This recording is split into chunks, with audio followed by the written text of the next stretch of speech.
Dans un climat politique tendu où la rue gronde et où les autorités resserrent leur emprise, la Côte d'Ivoire retient son souffle. Le pays s'apprête à entendre à nouveau la voix d'un homme dont la parole pèse lourd dans la balance politique nationale, Laurent Gbagbo.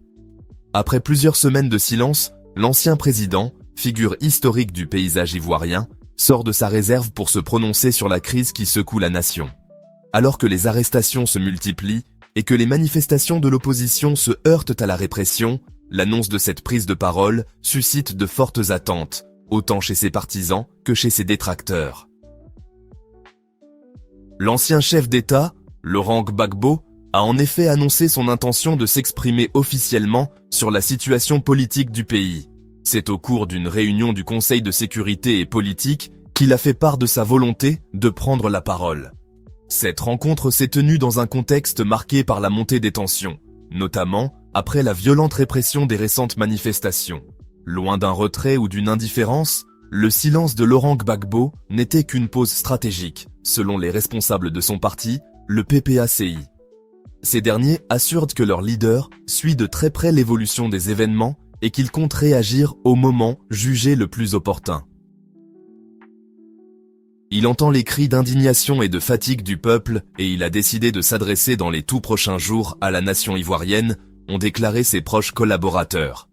L'ancien président a également salué la détermination et le courage de ses partisans qui ont répondu à l'appel du Front commun pour manifester contre ce qu'il qualifie de présidentielle exclusive. Ces rassemblements, pourtant interdits par les autorités, ont été dispersés par les forces de l'ordre. Pour le gouvernement, ces manifestations relèvent d'activités illégales, les marchés étant officiellement suspendus. En attendant son message, le Conseil stratégique et politique du PPACI appelle les militants et sympathisants du Front commun à maintenir la pression et à poursuivre les mobilisations contre un éventuel 4e mandat présidentiel, invoquant la défense de la paix et du respect de la Constitution. Les dernières manifestations du Front commun, formées notamment par le PDCI et le PPACI, ont conduit à de nombreuses interpellations. Ce jeudi 17 octobre 2025, le procureur de la République a communiqué le bilan officiel.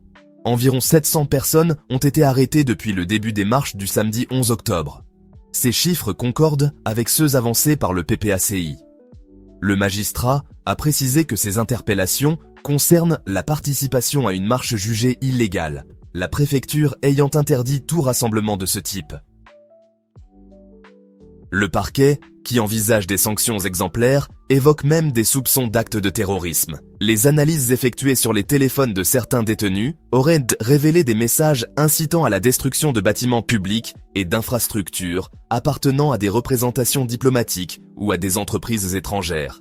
L'un de ces messages, attribué à un ancien militaire, appelait les manifestants à s'en prendre aux établissements français et libanais. D'après les chiffres communiqués par le Parti des peuples africains, Côte d'Ivoire, 65 personnes seraient déjà placées sous mandat de dépôt. Le parti signale également 2 décès survenus lors des affrontements, bien que ces informations ne soient pas encore confirmées par les autorités. La police reconnaît toutefois la mort d'un jeune homme, atteint par un projectile, sans toutefois établir de lien direct avec les manifestations.